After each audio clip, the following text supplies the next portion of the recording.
જય માતાજી. આજ ગામના છો બધા?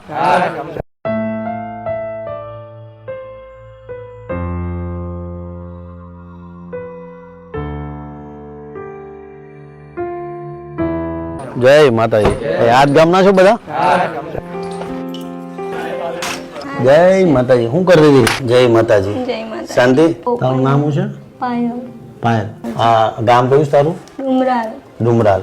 5 વર્ષથી એકલી રહું છું. 5 વર્ષથી એકલી રહી? હા, મારી મમ્મી કોરોનામાં એ થઈ ગઈ હતી ને મારા પપ્પા તો ક્યારે થયા મને ખબર નહીં, ચહેરો નહીં જોયો મેં. તો આમાં તને આ પતરામાં ગરમી ન થાય? ગરમી થાય જ ને, શું કરવાનું પણ. આવી રીતના ચાલે તું? હા, આવી રીતના ચાલુ, એકલી ઘસાઈ જાય, એકલી ફાટી જાય.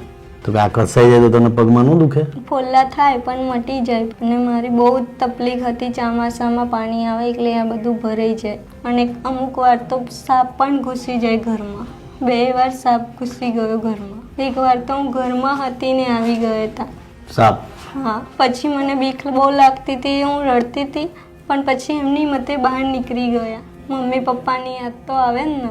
અને અત્યારે જમવાનું તો જાતે બનાવે છે. તો કોઈ આ ઘર બનાવવામાં કે મદદ કે કોઈ નું આવ્યું કે ભાઈ હાલો અમે ઘર બનાવી દો, કોઈ કહેવાનું આવ્યું? કોઈ ના આવે. કેટલા વર્ષની છો? હું 19 વર્ષની છું. 19 વર્ષ. કોઈ નહીં કીધું. બેન ભાઈ બેન મા બાપ કોઈ કોઈ જ નથી? નહીં, એકલી જ. એટલે તું એકની એક દીકરી છો? હા, એકની એક જ. મારો જન્મ નતો થયો તો પહેલા મારા પપ્પાએ થઈ ગયેલા. આ હેડી હેડીને આ બધું થાય છે મને, પણ કેવી રીતે હેડું પછી? ઓહ, આંગળા બધા થઈ ગયા. આ હાથ ઉપર હાલે તું? હા, ઊભું નહીં થવાતું એટલા માટે. ઘર બનાવી નાખે ને તારું? હા, મને તો મારું ઘર જ બનાવ, કેમ કે મને ચોમાસામાં જ બહુ એટલે બહુ જ તકલીફ પડે છે. તે કીધું તું ને ખજૂરભાઈ આવે? હા, આવી ગયું. મસ્ત બે બેન ભાઈ મળીને ઘર બનાવશું. મારી દે તાળી, ચિંતા નહીં કરતી. પાયલ તું ભણે છે? ના, કેમ કે મારી મમ્મી હતી કે પછી મને સ્કૂલ મૂકવા કોણ આવે?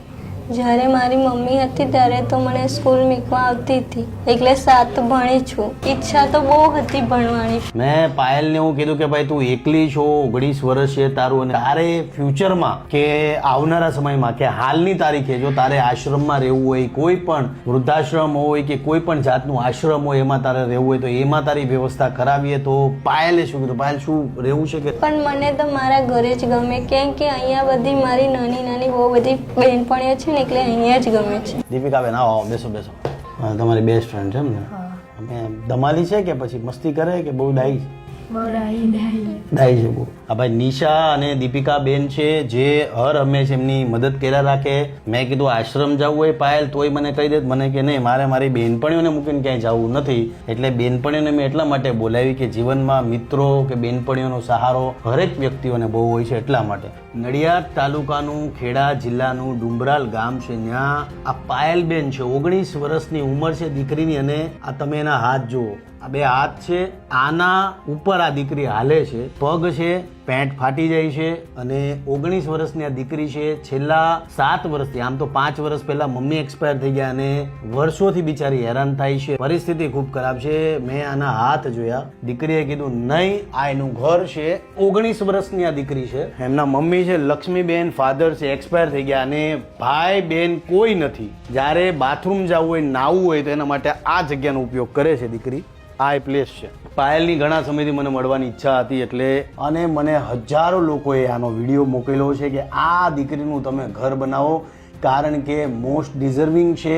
પણ આપણે આ દીકરીનું ઘર બનાવીએ છીએ, તાત્કાલિક ધોરણે બનાવશું, એવું પ્રયત્ન કરશું કે દિવાળી પહેલા આની પરિસ્થિતિ સુધરી જાય.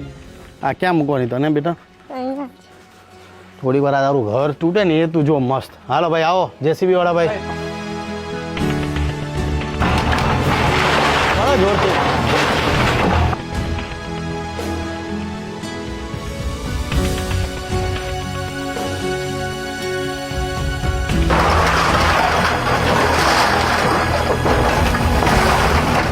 આ તમારે વરસાદ આવે તો પાણી કેટલા 1 ફૂટ આવે, તો આપણે આનું જે ઊંચાઈ છે ને પહેલેથી જ 2 ફૂટ રાખીએ, એટલે પાણીની સમસ્યા જ નહીં. હે ને?